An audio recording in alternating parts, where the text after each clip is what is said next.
8 मई को एक खबर आई। एयर इंडिया के 300 एम्प्लॉइज ने बगावत कर दी, सिक लीव डाली और मोबाइल कर दिया बंद। और बस थम गई एयर इंडिया की रफ्तार। 42 उड़ानें रद्द हो गई और एक सवाल उठा कि क्या अब टाटा से नहीं संभल रहा है एयरलाइंस का बिजनेस? आखिर क्यों एक के बाद एक मुसीबत आ रही है? टाटा समूह की एयरलाइन कंपनी एयर इंडिया ने अपनी कई फ्लाइट को आखिरी समय पर कैंसिल कर दिया।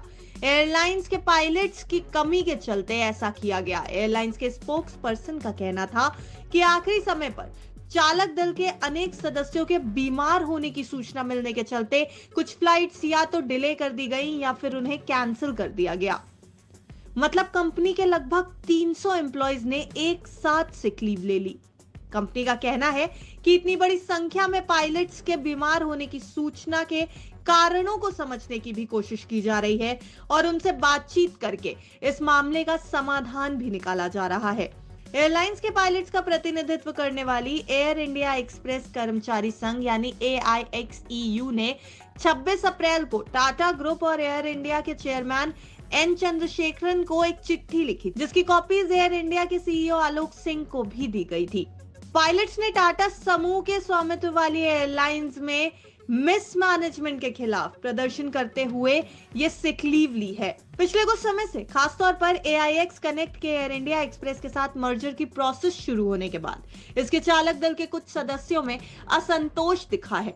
एयर इंडिया क्रू की इस बगावत के बाद कोची, कालीकट और बेंगलुरु समेत कई एयरपोर्ट्स पर फ्लाइट्स कैंसिल करनी पड़ गई हैं। ये पहली बार नहीं हो रहा है कि टाटा ग्रुप की ओनरशिप वाली किसी एयरलाइंस में इस तरह की परेशानी आई हो। इससे पहले विस्तारा एयरलाइंस में भी बिल्कुल ऐसी ही सिचुएशन बनी थी, जब एयरलाइंस के पायलट्स की मास लीव के कारण 150 से ज्यादा फ्लाइट्स को कैंसिल करना पड़ा था। और एक ही हफ्ते में स्थिति इतनी खराब हो गई कि लगभग 80 उड़ानें रद्द कर दी गईं और 90 उड़ानें डिले करनी पड़ गई। इस पूरे डिस्टर्बेंस की वजह थी पायलट्स को मिल रहे कॉम्पनसेशन को लेकर एम्प्लॉइज और HR के बीच हुआ विवाद।